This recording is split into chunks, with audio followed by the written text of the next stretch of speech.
শেখ হাসিনা সহ 10 জনের বিরুদ্ধে তদন্ত শুরু করেছে আন্তর্জাতিক অপরাধ ট্রাইব্যুনালের তদন্ত সংস্থা।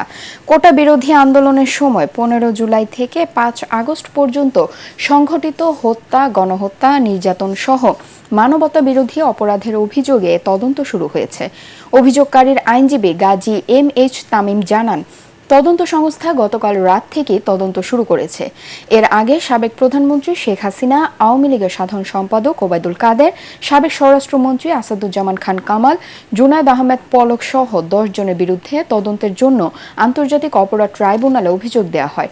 পাশাপাশি নাম উল্লেখ না করে শেখ হাসিনা সরকারের মন্ত্রী, প্রতিমন্ত্রী, সংসদ সদস্য ও ঢাকা মহানগর পুলিশের কর্মকর্তা সদস্যদের বিরুদ্ধেও আইনানুগ ব্যবস্থা চাওয়া হয়েছে ওই আবেদনে।